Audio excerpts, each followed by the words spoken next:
আমি বিশেষ সময় অক্ষম হলে স্ত্রীর করণীয় কি হবে? মেয়েদের পেশাবের পরে পানি ব্যবহার করার পরে মোছার জন্য আলাদা কাপড় ব্যবহার করা জরুরি কিনা? হস্তমৈথুনে হবু স্ত্রীর হক নষ্ট করা হয় কিনা? আপন দুই বোনকে একত্রে বিয়ে করা যাবে কিনা? ভাঙা প্লেটে খাওয়া যাবে কিনা?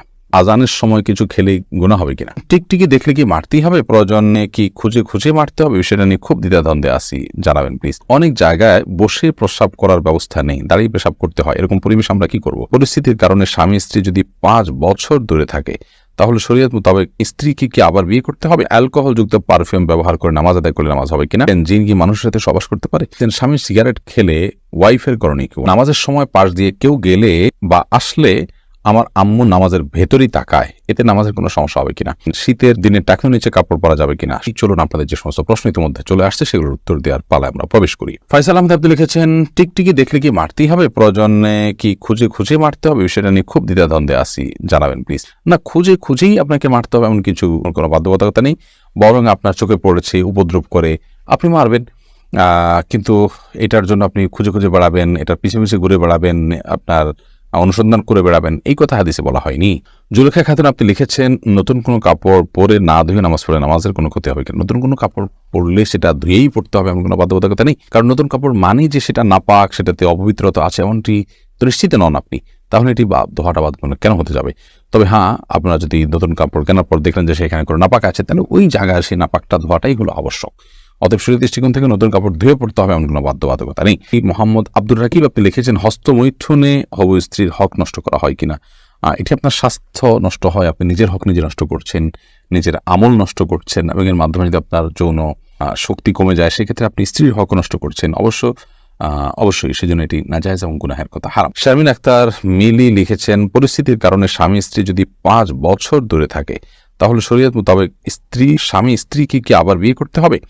না, 5 বছর কেন, 10 বছরও যদি কোনো কারণে দূরে থাকে, তাদের মধ্যে বিচ্ছেদ বা তালাক না হয়, তাহলে তারা পুনরায় বিয়ে করতে হবে না, তাদের সম্পর্ক টিকে থাকবে তালাক না হওয়া পর্যন্ত। রাইসানি আপনি লিখেছেন, আজানের সময় কিছু খেলে গুনাহ হবে কিনা?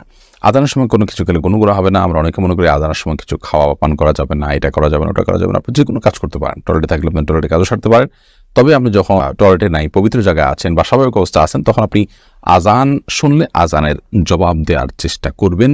এটা হলো মূল কথা। খেতে গেলে খাওয়ার ফাঁকে ফাঁকে আপনি আজানের দেওয়ার চেষ্টা করবেন, কিন্তু আজান হলে কিছু খেতে পারবেন না এমন কোনো কথা নেই। এখানে বিষয় হলো জবাব দেওয়ার চেষ্টা করবেন যদি আপনি পবিত্র জায়গায় থাকেন। নূর কদর এআইডি থেকে লিখেছেন, স্বামী সিগারেট খেলে ওয়াইফের করণীয় কি? ওয়াইফে তাকে বুঝাবেন, যথাসম্ভব নিজে না পারলে অন্য কাউকে দিয়ে বুঝাবেন, আল্লাহর কাছে দোয়া করবেন, তারপর তিনি যদি ফিরে না আসেন একান্ত তার গুনাহ হবে, ওয়াইফ অন্তত দায়মুক্ত হলেন।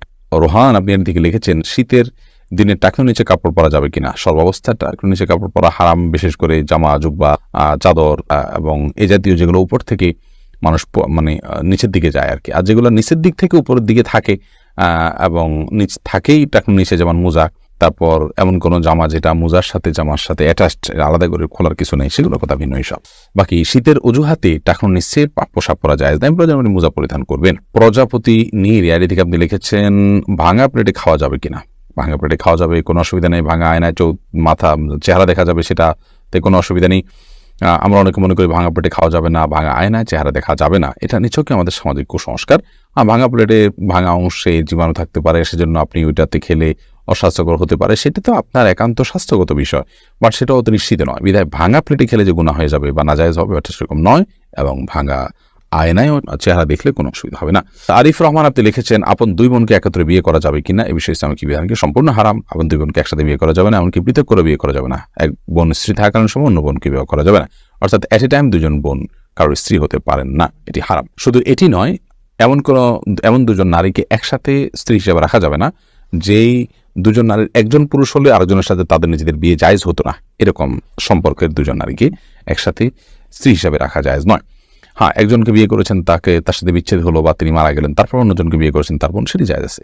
বিলকিস বেগম আপনি লিখেছেন, মেয়েদের পেশাবের পরে পানি ব্যবহার করার পরে মোছার জন্য আলাদা কাপড় ব্যবহার করা জরুরি কিনা? না, আলাদা কাপড় ব্যবহার করা জরুরি না। পানি ব্যবহার করার পরে যদি নাপাক দূর হয়ে গেছে মনে হয়, তাহলে সেটি যথেষ্ট, আলাদা করে কাপড় ব্যবহার করার প্রয়োজন নেই। আশফাকুর রহমান আপনি লিখেছেন, স্মৃতিশক্তি কিভাবে বাড়ানো যায়? আমার তেমন কিছুই মনে থাকে না, একদিকে পড়ি অন্যদিকে ভুলে যাই। আল্লাহ মাফ করুন, যদি এই পরিস্থিতি হয় তাহলে সেক্ষেত্রে প্রথমত গুনাহ এবং অপরাধ এবং পাপের কাজগুলো আপনার পরিহার করে চলা উচিত,